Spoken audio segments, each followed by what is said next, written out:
Welcome to the course Applied Physics. Now we will discuss chapter 6 Force and Motion part 2.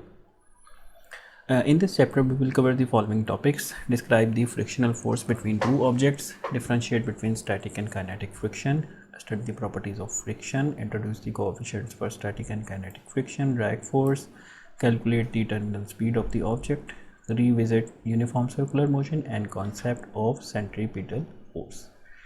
अच्छा जी, तो heavy crate resting on the floor, आपके सामने एक crate पड़ा हुआ है और इसका जो फोर्स है वेट की वजह से, that is weight F G, जो कि डाउनवर्ड्स है, ओके। और सरफेस इसके ऊपर फोर्स लगाएगी, ठीक है, that is the normal force, बिल्कुल ऑपोजिट डायरेक्शन के अंदर, okay, that is F N. The free body diagrams for the frames A to E show the existence of a new force Fs which balances the force F with which we push the crate. अब हम अगर crate को push करें with force F, ठीक है, तो इसके opposite, अगर ये रेस्ट पर है तो इसका मतलब है कि एक ऑपोजिट फोर्स भी है जो इसको कैंसिल कर रही है, okay, so that will B Fs. तो इसको हम कहेंगे स्टैटिक फ्रिक्शनल फोर्स जब तक ये रेस्ट पे है, okay. This force is called static frictional force. Once the crate starts moving, the force opposing its motion is called kinetic friction force. अब अगर आप इस फोर्स को बढ़ाएंगे, ठीक है, लेट से आपने इस फोर्स को इंक्रीज़ किया but still crate is at rest, तो आपकी एफ एस भी इंक्रीज़ हुई, यानी F S is a linear force that is proportional to this applied force, okay. लेकिन जब आपने इतनी फोर्स इतनी क्वांटिटी में अप्लाई कर दी कि अब ये क्रेट मूव करना शुरू हो गया है, ठीक है, तो उस वक्त जो फ्रिक्शनल फोर्स होगी उसको हम बोलेंगे काइनेटिक फ्रिक्शनल फोर्स, एफ के.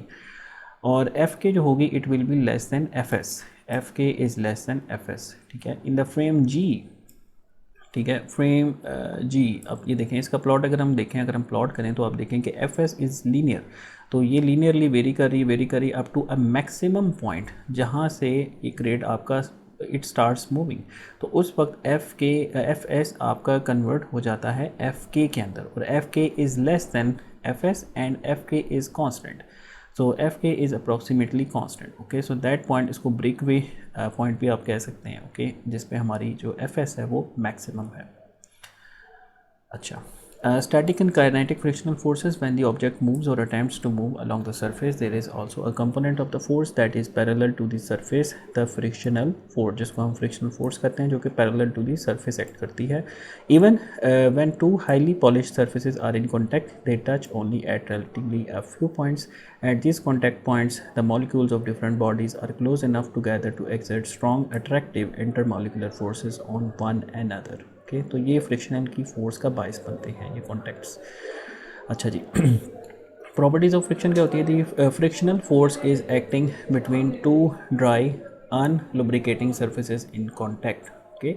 Property 1, if the two surfaces do not move with respect to each other, then the static frictional force balances the applied force, okay. तो अगर आपकी मूव नहीं कर रही बॉडी तो आपकी जो एफ एस होगी वो बैलेंस करेगी एफ को, ठीक है, तो नेट फोर्स आपकी ज़ीरो हो जाएगी, जिसकी वजह से वो रेस्ट पे है.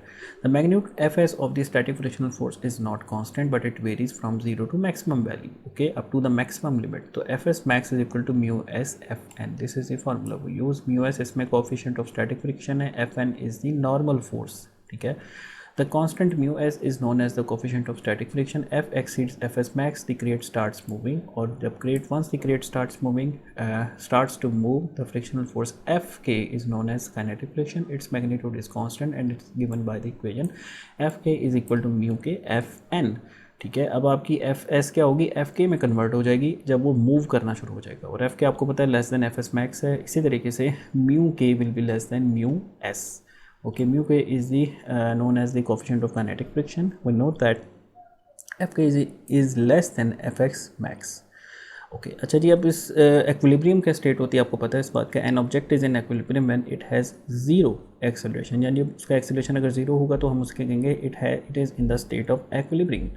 अब इसमें स्ट्रेटजी क्या होती है इसको सॉल्व करने की, इस तरह की जो प्रॉब्लम्स हैं इसके. तो select an object, draw the free body diagram. Free body diagram क्या होगी? जिसके ऊपर सारी जो फोर्सेज हैं आप उसको मेंशन करते हैं, जो उसके लेफ्ट राइट अपवर्ड और डाउनवर्ड लग रही हैं उसको मेंशन करते हैं इंडिविजुअली, और फिर उससे नेट निकालते हैं, नेट फोर्स निकालते हैं.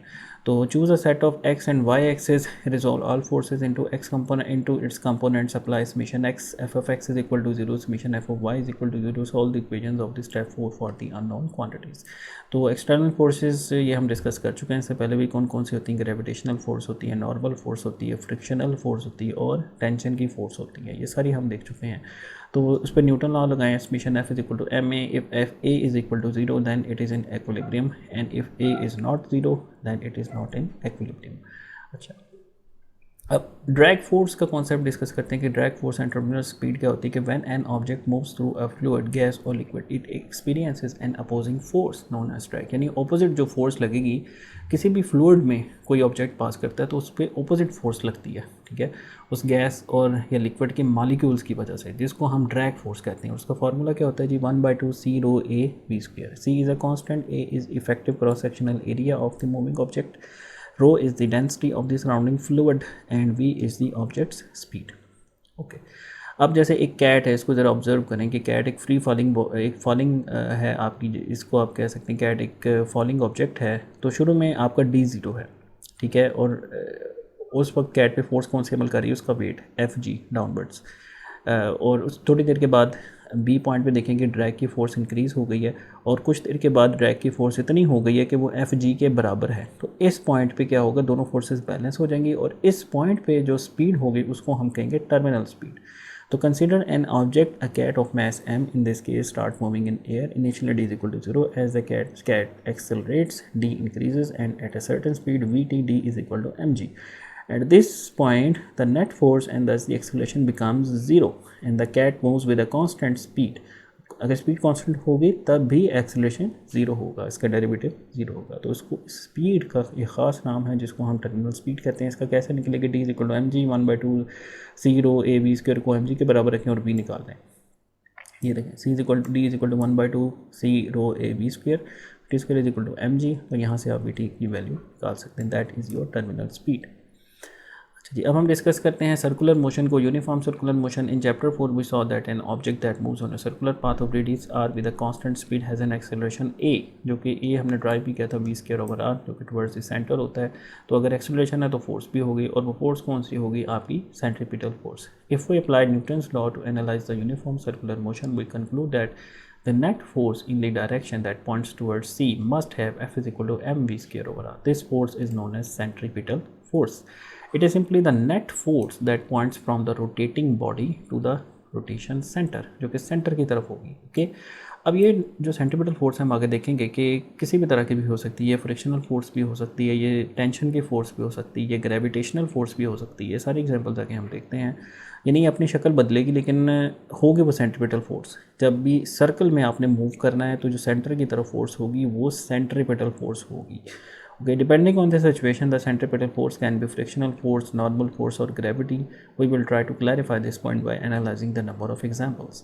अब जैसे ये है जिसमें recipe for the problems that involve uniform circular motion. एक uniform circular motion हो रही है of an object of mass m on the circular orbit of radius r with speed v. Orbit के अंदर घूम रहा है, कोई satellite है आपका. Okay, तो draw the free force diagram for the object. Choose one of the coordinates x and y. तो y in this diagram two point towards the centre of the orbit. यानी एक ऑर्बिट में घूम रहा है आपका सैटेलाइट, तो इसका जो x फोर्स और y फोर्स और y टुवर्ड्स द सेंटर, तो y वाली जो फोर्स होगी वो क्या होगी, mv square over r. Okay, so that one fy net will be equal to mv square over r. ठीक है, नेक्स्ट एग्जांपल देखते हैं कि a hockey puck moves around a circle at a constant speed v at on a horizontal ice surface. The puck is tied to a string looped around a peg at point c. जैसे बच्चे जो है वो आपकी जो है कोई पत्थर पे डोर बांध के उसको घुमाते हैं, ठीक है, तो वो एक केस उस तरह का ये बन रहा है. तो in this case the net force, अब इसमें देखिए नेट फोर्स क्या होगी, M V square over R. It will be towards the centre. और ये कौन सी फोर्स होगी, जो स्ट्रिंग की टेंशन की फोर्स है. Okay, in this course the net force along the y-axis is the tension T of the string. Tension T is the centripetal force. So Fy net is equal to T is equal to mv square over r. Next example हम देखते हैं. जैसे एक racing car है. A race car of mass m travels on a flat circular track of radius r with a speed v. Because of the shape of the car, the passing air exerts a downward force Fl on the car. तो Fl पे free body diagram बनाए. F1 normal force है, Fl जो है FL force downwards है, FG force जो उसका wait है डेट इज़ डाउनवर्ड्स, और FS जो है इस केस के अंदर जो सेंट्रीपिटल फोर्स होगी आपकी वो क्या होगी, आपकी फ्रिक्शनल फोर्स FS.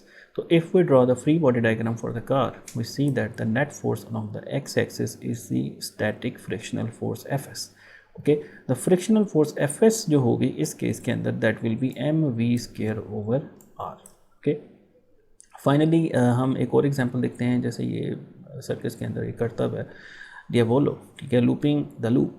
तो इन 1901 circus performance, Allo Diavolo introduced the stunt of riding a bicycle in a looping the loop. ठीक है, the loop is circle of radius r. We are asked to calculate the minimum speed v that Diavolo should have at the top of the loop. यानी यहाँ पे एक minimum speed चाहिए जिससे ये अपना कॉन्टैक्ट मेंटेन रखेगा सर्कल के अंदर. अगर वो स्पीड नहीं होगी या उससे कम होगी तो ये गिर जाएगा नीचे. ओके, तो अब वो निकालनी है अपने वेलोसिटी. वो कैसे निकालोगे, जब ये खुदा ना खास्ता गिरने लगेगा तो उसमें हम देखते हैं कि कौन सी इस पर फोर्सेस होंगी. यानी mg फोर्स होगी इसकी वेट की, that will be equal to mv square over r जो इसका रेडियस होगा. तो उसमें v आप निकाल सकते हैं, वो आपकी मिनिमम स्पीड बन जाएगी. उससे ज़्यादा स्पीड रखोगे तो ये अपना कॉन्टैक्ट मेंटेन रखेगा, अदरवाइज ये नीचे गिरेगा. तो two forces are acting along the y axis, gravitational force Fg and the normal direction force Fn from the loop. When Diavolo has a minimum speed v has that he has just lost the contact with the loop and thus Fn is equal to 0. Normal force इस पर 0 हो गया इस वक्त top के point के ऊपर. The only force acting on the Diavolo is the Fg, the gravitational force, and it is the centripetal force. तो mg is equal to mv square over r, that is the minimum speed, और वो होगी under root rg. इसको solve वगैरह करें, mm से cut गया तो rg under root rg. Okay, तो that is the minimum speed. इससे ज़्यादा होगी तो ये अपना कॉन्टैक्ट मेंटेन रखेगा सर्कल के अंदर, अदरवाइज ही गिर जाएगा. So these are some of the examples to elaborate the concept that centripetal force can change its form. It can be your frictional force, it can be your gravitational force, or it can be your tension force in the tension of a spring, but it will be centripetal force as long as it is moving along a circle. So these were the total contents for this week. We will see further contents in the coming weeks. Thank you very much.